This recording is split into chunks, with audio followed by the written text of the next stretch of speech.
Le philosophe et ses questions. Nous présentons aujourd'hui Aristote et Platon, l'être et l'un, avec le docteur Marielle David, pédopsychiatre et psychanalyste, le doyen François Guéry, philosophe, l'historien Alexandre Adler, géopolitologue et le journaliste Alexis Lacroix, directeur de l'actualité juive. Et nous commençons évidemment, comme d'habitude, par la lecture d'un texte d'un texte de Platon et d'Aristote. On vous écoute, cher Alexis. L'être et l'un, Platon, le Parménide.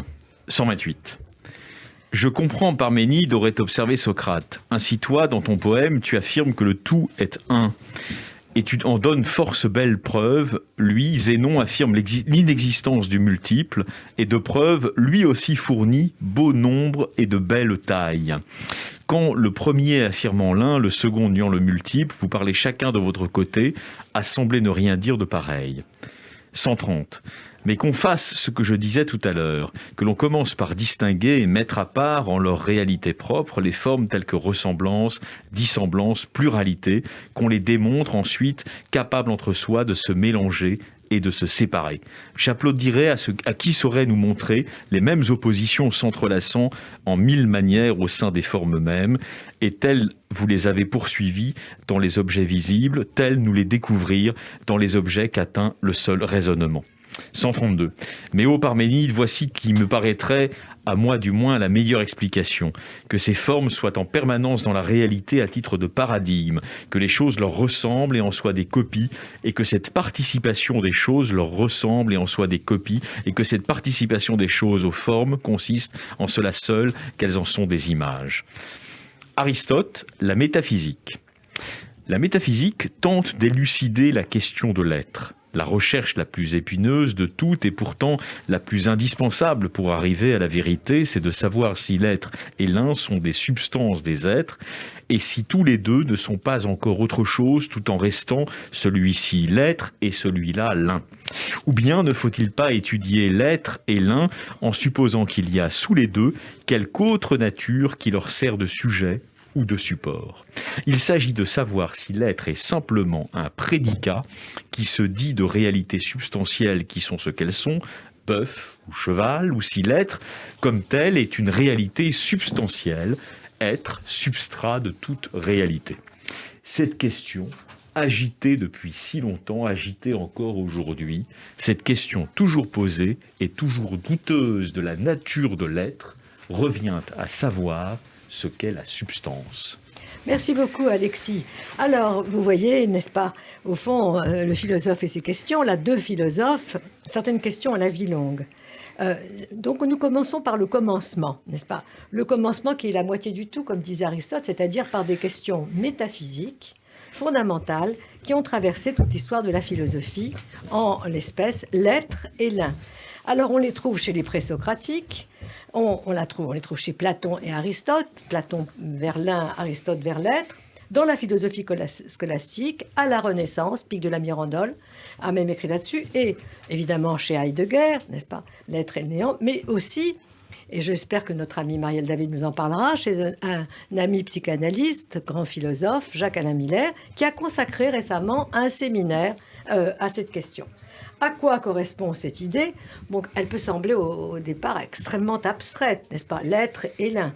Alors d'abord l'un, parce que si on respecte un peu de chronologie, on saura que les présocratiques, en particulier les physiologues de l'école de Milet, Anaximène, Anaximandre, ont cherché à comprendre l'unité, n'est-ce pas, du cosmos. Il n'y avait pas un principe fondamental au-delà des particularités. Le cosmos comme un tout.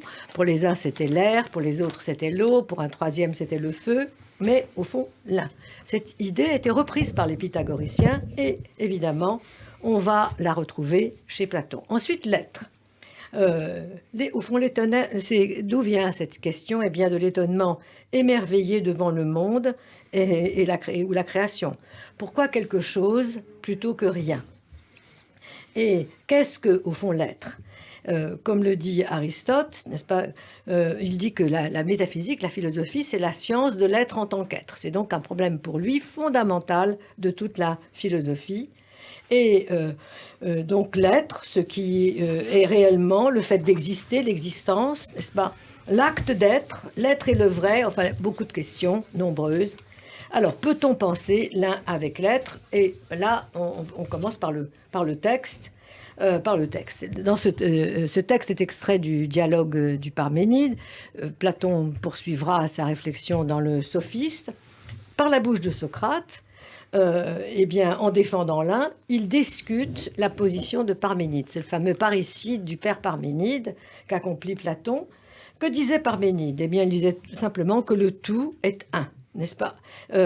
Car l'être, en fait, l'être est absolument et le non-être est impossible. Donc, primauté de l'un sur l'être. Alors, à l'opposé de Parménide, eh bien, Platon, lui, va affirmer que, en fait, le non-être le non-être est, n'est-ce pas? Il y a l'être est, mais le non-être est. Et autrement dit, il affirme que dans le réel, il y a de la pluralité. Il y a de la singularité, il y a de la pluralité. Alors, le multiple est-il donc innombrable, infini? Pas tout à fait, n'est-ce pas? Pas tout à fait, car il faut se rappeler que Platon est pythagoricien et que justement, il pense qu'on peut substituer le multiple nombrable des idées, que les idées, n'est-ce pas, peuvent se prédiquer les unes les autres, et que la vérité de l'être se trouve dans le monde intelligible et pas dans le monde sensible, et que à ce moment-là, on peut trouver l'un parce que on peut trouver que l'un, c'est au fond la perfection du bien, du beau et du vrai réunis ensemble. Donc l'un est le principe ultime. Bref, l'idée pythagoricienne de l'unité des idées qu'atteignent les mathématiques, appréhendable par le raison, par quoi le démiurge opère, n'est-ce pas, depuis le monde des idées, a conduit Platon à une philosophie qui mène l'homme d'un côté vers le divin, dialectique ascendante, mais aussi qui le ramène à l'unité. Et Aristote, pas dans ce texte, lui aussi, n'est-ce pas? Lui aussi, eh bien, prend ses distances avec Parménide, et surtout au fond, une partie de la métaphysique que nous n'avons pas citée ici, le livre Gamma, très commenté par les aristotéliciens. Il dit que, au fond, l'être se dit en plusieurs sens, n'est-ce pas? Il est polakos legomenon, il est plurivoque, il est pluriel, et donc il se lance dans la question à son tour, qu'est-ce que l'être? Tout de suite, il estime qu'il y a 4 occurrences, 4 sens de l'être. L'être selon la substance, l'être selon les accidents, l'être selon le vrai et le faux, l'être selon la puissance et l'acte. Vous voyez que les deux premières définitions de l'être ont un rapport avec le langage, n'est-ce pas? Avec le langage, le logos. Et donc, au-delà de cette pluralité, on doit rechercher le fondement, comme il le dit à la fin de ce texte, qui est la substance. Donc la question, qu'est-ce que la substance? Qui se traduit d'ailleurs en grec par un terme ousia. Qu'on traduit quelquefois par essence, mais que nous traduisons par substance. Aristote dit immédiatement qu'elle est à la fois matérielle et idéale. On parle à son propos d'illémorphisme, si vous voulez, la forme substantielle, comme on la traduit le plus souvent dans les textes en français. Il y a au fond de l'idée et du corps, de la matière, mais elle se dévoile par les catégories du langage. Là, le logos, c'est l'expérience fondamentale, n'est-ce pas, de connaissance de l'être, un être qui est fondamentalement étagé. Et d'ailleurs, il ajoute qu'au-dessus de cet étagement de l'être, étagement des formes substantielles, il y a l'ins realissimum, l'étant le plus réel, c'est Dieu, l'un premier moteur.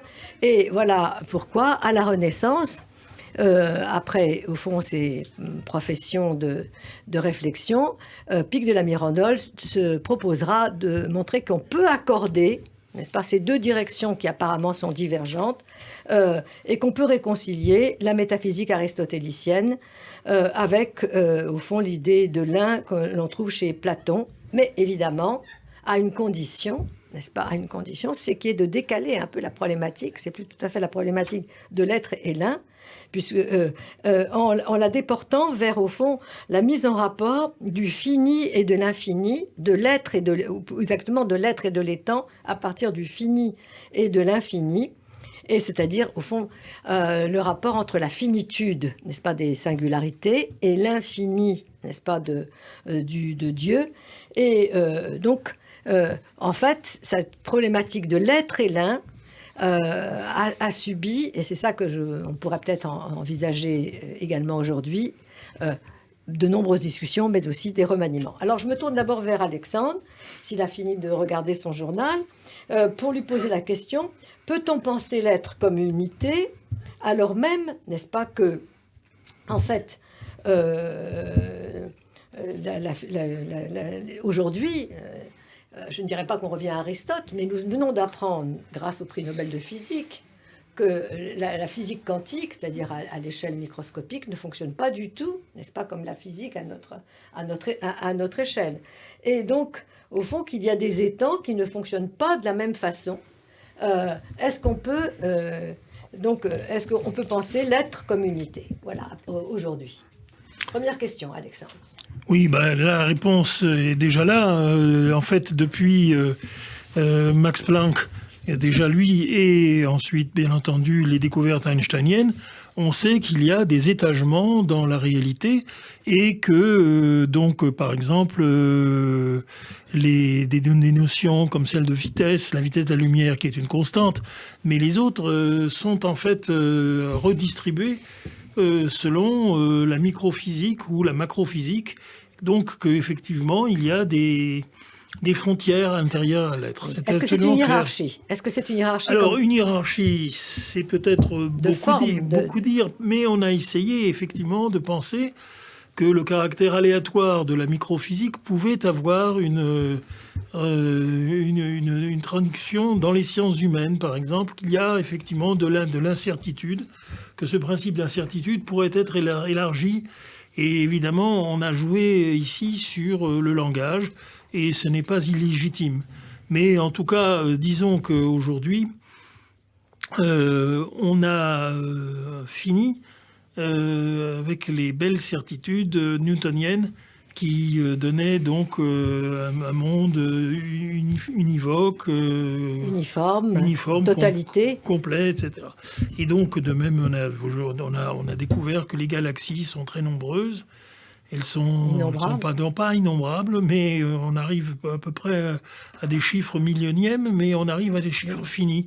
Enfin bon, c'est quand même quelque chose qui n'a rien à voir avec ce qu'on imaginait il y a encore si peu d'années. Il y a encore des gens, quand je pense à mon père, qui est né en 1907, ce sont des choses qu'il a découvertes petit à petit à l'âge de 20 ans, 30 ans, et qui ont complètement révolutionné leur conception du monde. D'autres choses aussi, comme la guerre de 14, sont chargées de leur dessiller les yeux. Mais en tout cas, oui, en effet, il y a aujourd'hui une complexité qui est admise, et dans cette complexité, il y a quand même un problème qui nous vient de la Renaissance. Peut-on, dans ces conditions, réconcilier plusieurs approches qui sont non pas impossibles à concilier, mais peut-être complémentaires. Et c'est là où, effectivement, l'idée de Pic de la Mirandole reste d'actualité. Il faut essayer de réconcilier Platon et Aristote. Mais comment?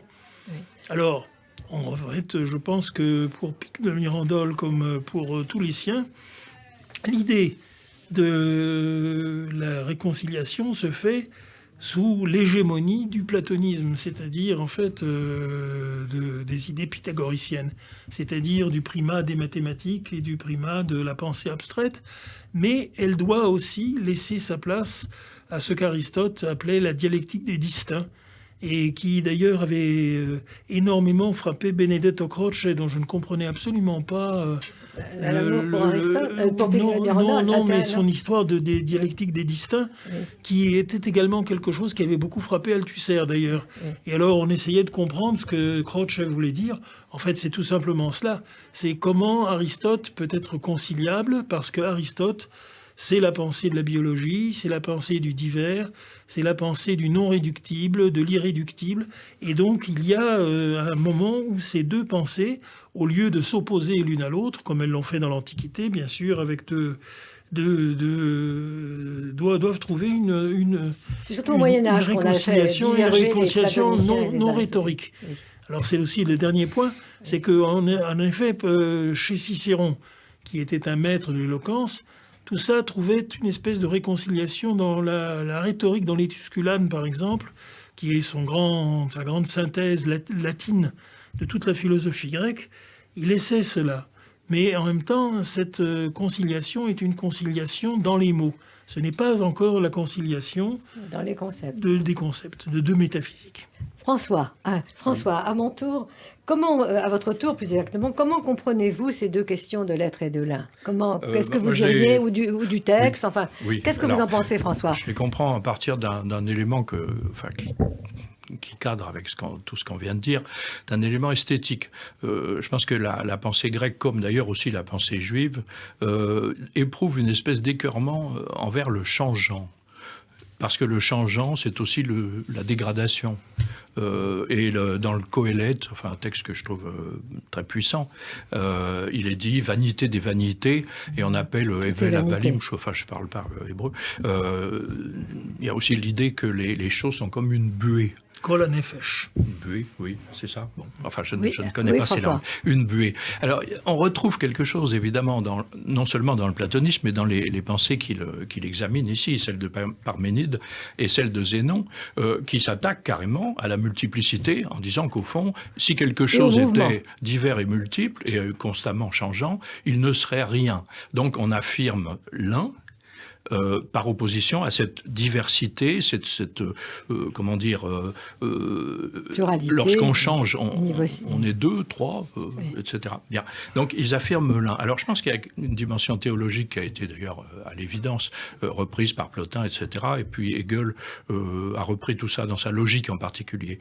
Alors l'élément théologique, c'est que par dégoût de la multiplicité du monde, appelons ça comme ça, par dégoût du monde, on affirme l'un. Mais alors, on affirme l'un. Alors, les réflexions de Hegel sont subtiles. Il dit, si on affirme l'un, on pose l'un. Donc, on a opposé l'un au multiple. Oui. Et donc, cette sorte d'élan vers Dieu, si on veut, vers l'un, laisse de côté quelque chose qui est néanmoins son arrière-plan, à savoir le monde, le multiple, nous, en fin de compte, nous. Et donc, ici, la démonstration de Platon consiste à montrer qu'on ne peut pas poser l'un sans poser son autre, c'est-à-dire la multiplicité. Et alors, il a une solution qui, pour ce qui le concerne, est épistémologique, si on veut. Comment voulez-vous qu'on en parle s'il n'y a pas une unité du multiple? Donc, il n'oppose pas l'un et le multiple. Il les conjoint, puisqu'il dit que l'unité est toujours une certaine unité d'un certain multiple. Alors, c'est le cas, par exemple, quand il veut définir le politique, quand il veut définir le roi, le pasteur du troupeau humain, etc. Bon. Pour ce qui concerne Aristote, puisque je voudrais aller assez vite, il y a un autre élément que je crois très important. On a Houssia, d'accord, il y a aussi le fameux terme hypokeimenon, c'est-à-dire que pour parler d'une chose, encore faut-il qu'elle soit non seulement là, mais identique à elle-même pour autant qu'on en parle. Parce que si on lui attribue une série de prédicats, ça ne la modifie pas. Il faut qu'elle soit ce qu'elle est et rien d'autre. C'est pourquoi le fait d'avoir une chose à penser, à décrire, etc., ou même pour autre chose, le fait d'avoir une chose est un préalable absolu pour qu'on puisse dire quel est son être. Parce qu'en fin de compte, ce qu'on appelle la question de l'être, on n'y comprend rien. La question de l'être, c'est simplement de dire ce qu'est ceci et cela. Dire ce qu'est, c'est la prédication. L'être n'est pas un être, si on peut dire, comme nous en sommes un. Sauf chez Heidegger, là j'ajoute quand même un mot, parce que dans Être étant, qu'est-ce qu'il a dit? Il a dit cette unité que je suis toujours moi-même, est la source non seulement de la question de l'être, mais de toute solution possible. Parce que nous avons à être et nous ne sommes pas. Donc lui aussi, il met, si on veut, l'un avant l'être. Une voix de la question de l'être. Une voix. Peut-être pas toute la voix. C'est l'idée qu'ancienne, je pense, accompagne toutes les perceptions. Oui, bien sûr, oui. Ça, c'est là. Mais, bon. Alors, docteur David, et pour vous, qu'est-ce que c'est, pour vous, docteur, n'est-ce pas, qu'est-ce que c'est pour un psychanalyste, pour un pédiatre, l'être et l'un? Comment vous définiriez ça? La question de l'être, évidemment, comment je la définis et comment je la vois là articulée. L'être... Parlez plus près du micro. L'être fait partie, de mon point de vue, de la question du réel. Et le réel étant en réalité d'abord un voile. Bon. Alors évidemment, le voile, que l'être soit d'abord un voile, explique la buée. Ça explique aussi ce que Bernard Espagna explique dans le réel voilé, qui est une analyse des concepts quantiques. C'est-à-dire qu'on rejoint tout d'un coup ce qu'on peut être le plus primaire en nous-mêmes, bizarrement, avec ce que les physiciens quantiques disent actuellement de l'univers. Alors que disent-ils ? Troublant. Qu'est-ce qu'ils disent Ils disent que le réel est voilé, la réalité, il y a un voile. Quoi. En tout cas, je dis Bernard Espagnat. Oui. Bernard Espagnat. Voilà. Donc, l'être, comment il nous advient, et c'est là où je vais essayer d'articuler ce qu'en tant que pédopsychiatre je peux dire sur ces questions très travaillées et très modernes, en réalité. Redevenu moderne. Toujours, voilà, redevenu tout à fait actuel. Eh bien, c'est que tout sujet, étant d'abord un bébé, a d'abord affaire à l'être. L'être est premier. Et c'est ce voile, ce tissu qui nous porte, qui va être ce tissu de l'être. Secondairement, il va s'articuler à d'autres phénomènes qui vont le redresser comme un parapluie qui est redressé par un manche, et on a ce que nous appelons les psychanalystes la question phallique, c'est-à-dire la question de ce qui se redresse. Alors voilà, donc il y a ces deux temps d'articulation de l'être et l'un, avec une force qui les articule, et c'est là la grande complication humaine, c'est qu'il y aura une force qui cherche à retrouver l'être. C'est-à-dire une force qui se construit, qui se construit après dans le langage.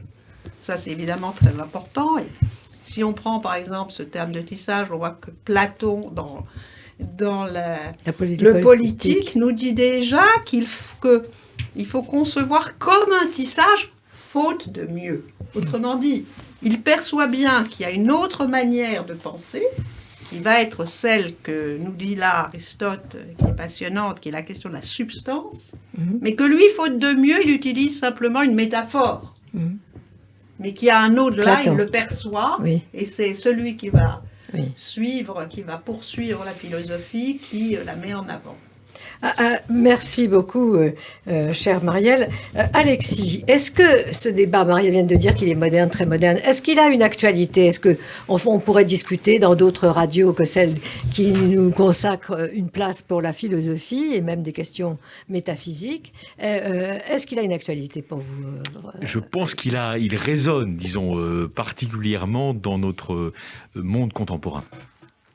Au fond, on n'a pas besoin d'être heideggérien pour savoir que, en grande partie, l'histoire du développement de la philosophie, c'est celle d'un oubli de l'être. Donc aujourd'hui, on voit bien que quelles sont les philosophies qui intéressent les gens ? C'est les philosophies monistes, c'est les philosophies qui reconnectent les uns avec les autres les dimensions spirituelles de la condition humaine et les dimensions plus biologiques de la condition humaine. Je pense notamment à Hans Jonas. Je n'en suis pas un turiféraire particulier, mais je pense que l'interrogation ontologique, est vraiment au cœur des philosophies d'aujourd'hui. Oui. Et d'ailleurs, c'est pas un hasard aussi. C'est pas un hasard aussi si vous avez participé à remettre au cœur du débat le monisme spinoziste. Parce que c'est une interrogation ontologique qui, je crois, est redécouverte après le règne que vous avez d'ailleurs souvent eu l'occasion, chère Blandine, de critiquer des philosophies de la subjectivité. Et donc, au fond, nous sortons progressivement des philosophies de la subjectivité. Je suis d'ailleurs de ceux, là je me prononce à titre personnel, qui ne voient pas dans l'écologie la tyrannie liberticide et hostile au règne anthropocentrique que dénoncent certains. Je pense que c'est une erreur de perspective. C'est plutôt un réatterrissage dans l'être. En fait, nous sommes en train de réatterrir dans l'être. Et il y a un devancier qui a préparé ça aussi au début du XXe siècle. C'est Henri Bergson, naturellement, puisque j'écoutais avec beaucoup d'intérêt ce que nous disait François tout à l'heure sur l'affluence en quelque sorte de l'être, cet être instable, etc. Évidemment, c'est au cœur de la philosophie bergsonienne. Donc là aussi, on voit bien que si on fait une lecture sociologique, si vous voulez, de la philosophie aujourd'hui, on a un intérêt incontestable pour la pensée et le mouvant. On est en train de redécouvrir aussi ces catégories de l'ontologie bergsonienne. Donc pour toutes ces raisons, je crois que la question de l'être, contrairement à ce que voudraient nous faire croire, par exemple, d'un côté les woke, de l'autre côté les identitaires, la question de l'être est une une question qui insiste et qui persiste et qui probablement d'ailleurs peut contribuer à dégriser le débat philosophique, enfin le débat public en termes de philosophie, de toutes les, si vous voulez, les religions subjectivistes qui se font face aujourd'hui. Le woke, c'est un subjectivisme, l'identitarisme, c'est un subjectivisme, et au fond, on voit bien que l'essentiel n'est pas là. L'essentiel, il est du côté de cette buée qu'évoque avec beaucoup de poésie notre ami Marielle David. Merci beaucoup, François. Un mot encore sur ce qu'a dit, vient de dire Alexis, sur la modernité de cette réflexion, sur l'actualité de cette réflexion sur l'être et l'un. Moi, je suis un chaud partisan de la pensée de Hans Jonas, qui est effectivement fondatrice pour tout ce qu'on fait aujourd'hui, qui tourne autour de la responsabilité écologique, enfin, c'est-à-dire un certain contrôle du monde tel qu'il va. Maintenant, ce serait bien, j'espère, que c'est une pensée actuelle, celle de Hans Jonas. À vrai dire, j'ai pas beaucoup trouvé d'amateurs. Alors, il y a Alexis Lacroix, et donc 20 secondes au cœur de Jonas, c'est de l'ontologie, pour le coup. Il y a la réflexion sur le miracle de l'homéostasie du corps humain. C'est-à-dire le fait que, comme un radiateur, vous voyez, le corps humain se rééquilibre, absolument. Oui. Et ça, c'est au croisement de la biologie la plus pointue d'aujourd'hui et de l'ontologie, et je crois qu'effectivement ce sont des philosophies extrêmement actuelles qui nous dégrisent de toutes les formes abattardies du subjectivisme.